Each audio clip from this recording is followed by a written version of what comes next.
रसोई में क्यों नहीं है? चलो कोई बात नहीं, मैं ही खाना बना देती हूँ। अरे छोटी बहू, तुम रसोई में क्या कर रही हो? क्या हुआ मम्मी?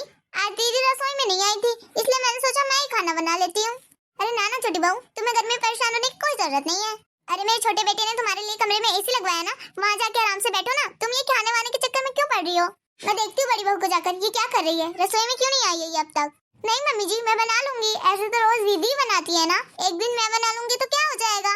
ना बेटा, जा तू अपने कमरे में आराम कर, मैं भी देख के आती हूँ ये सती क्या कर रही है अपने कमरे में। अरे ये क्या हो गया मम्मी जी को, हर दिन तो दीदी बनाती है ना, एक दिन मैं बना लूंगी तो क्या हो जाएगा। काम ही करने नहीं देती। सती, ओ सती, समय नहीं देख रही हो? खाने का समय हो गया, ऐसे सोती रहोगी तो खाना कब बनाओगी, और हम सब खाना कब खाएंगे? अरे माँ जी, मेरी तबीयत भी ठीक नहीं लग रही है, और मेरा सर तो जैसे फटा ही जा रहा है। एक दिन देवरानी जी को बोल दीजिए ना, वो खाना बना दे। अरे दर्द हो रहा है तो गोली खा लो, और ऐसे तुम्हारा बेड पे लेटे रहने से कोई दर्द खत्म नहीं हो जाएगा। तुम्हें तो एक और नया बहाना मिल गया। अरे गजब है भाई, कब से सोई हो? अगर दवाई गोली खा लेती तो अभी तक तो थोड़ा आराम भी हो जाता, और तुम रसोई में आके सबके लिए खाना भी बना दी होती। मम्मी जी, दवाई ले ली है मैंने, अभी थोड़ी देर पहले ही ली है, थोड़ी देर में ठीक हो जाएगा। हाँ तो तुम्हें आधे घंटे बाद आराम मिल जाएगा, देर से ही सही, आधे घंटे बाद ही बना लेना तुम खाना। अरे तुम आधे घंटे आराम कर लो, मैं आधे घंटे बाद आकर तुम्हें जगा दूंगी, जब तुम खाना बना देना। सती, आधे घंटे से ऊपर हो गया है, अब तो तुम्हें आराम मिल गया होगा ना? मम्मी जी, आराम तो लगा है मुझे, पर बिल्कुल भी खड़े होने की हिम्मत नहीं हो रही है। मुझे लगता है मम्मी जी, मैं आज खाना नहीं बना पाऊंगी। और मम्मी, एक दिन में खाना नहीं बनाऊंगी तो क्या हो जाएगा? देवरानी जी को बोल दीजिए ना, वो खाना बना दे। अरे बाप रे, जुबान तो देखो इसकी, छोटी बहू से अपनी तुलना करेगी। अरे उसका पति निकम्मा नहीं है, रुपए कमा कर देता है हमें। अरे वो रुपए कमा कर लाए और उसकी पत्नी दिन भर रसोई में काम करे? बताओ ये कहाँ का न्याय है? उसका पति रुपए कमा कर लाता है, इसलिए उसको पूरा नाम मिलना चाहिए, और तुम्हारे पति तो कुछ भी कमा कर नहीं लाता, तो तुम्हें क्या नाम? वो अपनी पत्नी का बहुत ख्याल रखता है, जब भी तो उसने गर्मी में अपनी पत्नी के लिए एसी लगवाया उसके कमरे में, और उसके मनोरंजन के लिए बड़ी सी कलर टीवी लगवाई है। बताओ वंश तुम्हारे लिए क्या करता है, जो तुम अपनी तुलना छोटी बहू से कर रही हो? माफ कीजिए माँ जी, पर आज मेरी हिम्मत बिल्कुल भी खड़े होने की नहीं है। आप कुछ भी कर लीजिए, पर आज मैं खाना नहीं बना पाऊंगी। ठीक है, तू भी अपने पति की तरह कर ले अपनी मन की, मैं खुद ही जाकर खाना बना लेती हूँ, पर छोटी बहू से तो बिल्कुल भी नहीं कहूंगी खाना बनाने के। हाँ मम्मी जी, आप बना दीजिए, लेकिन हो सके तो मुझे माफ कर दीजिए, मेरी आज बिल्कुल भी हिम्मत नहीं हो रही उठ के खाना बनाने की। हद हो गई है, अरे सब दिन तो समझ में आता है, और आज मैं यहाँ मर रही हूँ फिर भी। अरे ऐसी जिंदगी से तो मौत अच्छी।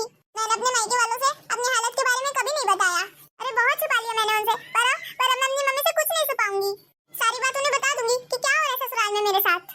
Hello mummy. हाँ सती बेटा, क्या बात है, तेरी तबीयत ठीक नहीं है क्या? तेरी पता नहीं कैसी आवाज आ रही है।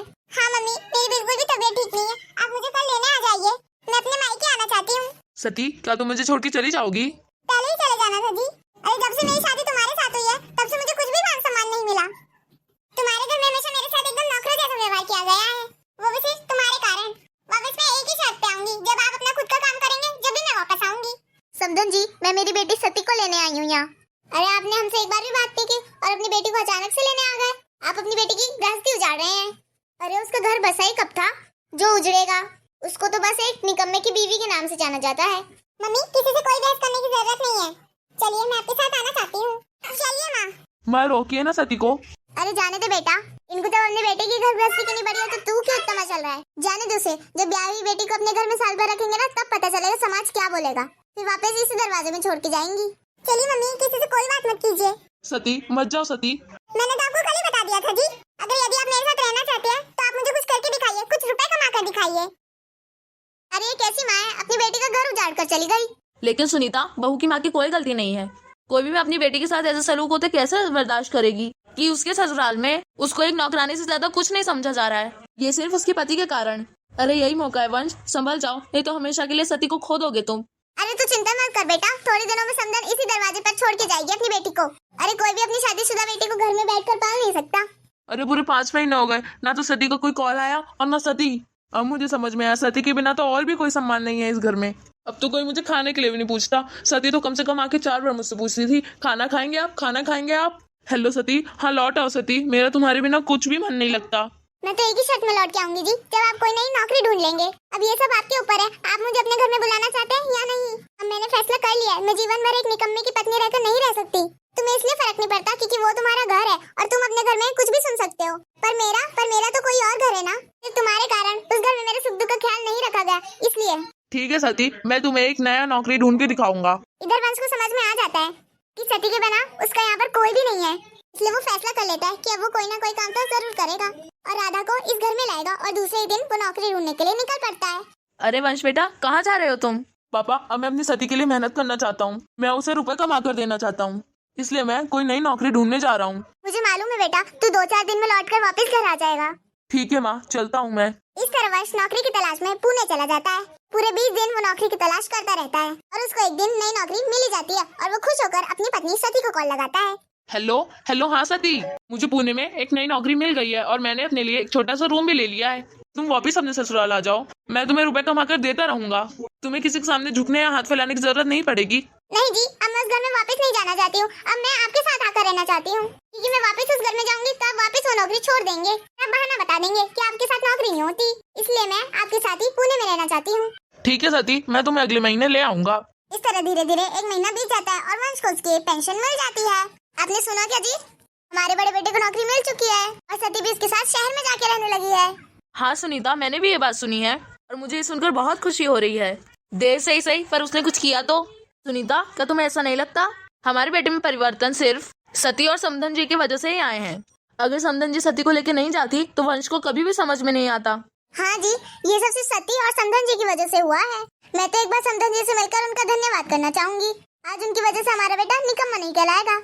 सती, एक छोटा सा घर है, इसमें सारी सुख सुविधाएं नहीं है, इसलिए मैंने इसको किराए पर लिया है। छोटा ही सही, पर इस घर में हम पूरे सम्मान के साथ रह सकते हैं, जो मन चाहे वो कर सकते हैं। मैंने कभी भी बड़े घर, ये ज्यादा रुपयों का सपना नहीं देखा जी। बस मैं यही चाहती थी कि हमारी सारी जरूरतें पूरी हो और हम एकदम सम्मान के साथ अपना जीवन जी सके। और मुझे ये देखकर बहुत खुशी हो रही है, आप मेरा सम्मान दिलाने के लिए गाँव से शहर आए और शहर में आपने एक नई नौकरी भी ढूंढी। हाँ सती, तुम्हारे जाने के बाद मुझे ये एहसास हुआ कि तुमसे ज्यादा अच्छी देखभाल मेरी कोई नहीं कर सकता। वंश और सती खुशी खुशी छोटे से घर में अपनी जिंदगी व्यतीत करने लगते हैं और उधर वंश के माता पिता अपने समधन समधी जी के पास पहुंचते हैं। समधन जी, मुझे माफ कर दीजिए, मैंने बिना सोचे समझे आपको कितना कुछ कह दिया। नहीं समधन जी, इसमें माफी वाली क्या बात है? नहीं समधन जी, उस दिन जब आप सती को लेने आए थे, मैंने आपको कितना कुछ कहा था कि आप कैसी माँ अपने बेटी के घर गृहस्थी को उजाड़ने आई हैं। लेकिन आज मुझे समझ में आया, जो मेरा निकम्मा और नालायक बेटा एक अच्छी नौकरी कर रहा है और अपनी पत्नी को उस शहर में सम्मान के साथ रख रहा है, जब मुझे पता चला कि आपने क्यों किया ऐसा। ये सब आपकी वजह से ही हो पाया समधन जी, इसलिए मैं आपसे हाथ जोड़ के माफी मांगती हूँ। मैं भी बस यही चाहती थी समधन जी कि मेरी बेटी और दामाद एक अच्छा और खुशहाल जीवन जिए, और वो भी पूरे सम्मान के साथ। और मैं आप सभी दर्शकों को बताना चाहती हूँ कि बहू की माँ हमेशा बहू को गलत ही शिक्षा देगी। कभी कभी एक बेटी की माँ कठोर निर्णय जरूर लेती है, पर सही लेती है, और वो अपनी बेटी के घर को तोड़ने के लिए नहीं बल्कि जोड़ने के लिए लेती है। सो हाय फ्रेंड्स, तो आज आपको हमारी ये कहानी कैसी लगी? अगर अच्छी लगी होगी तो इस वीडियो को लाइक करें, और अगर आप हमारे चैनल पे नए हैं तो सब्सक्राइब भी कर लीजिए। फिर मिलते हैं एक नए वीडियो में, तब तक के लिए राम राम।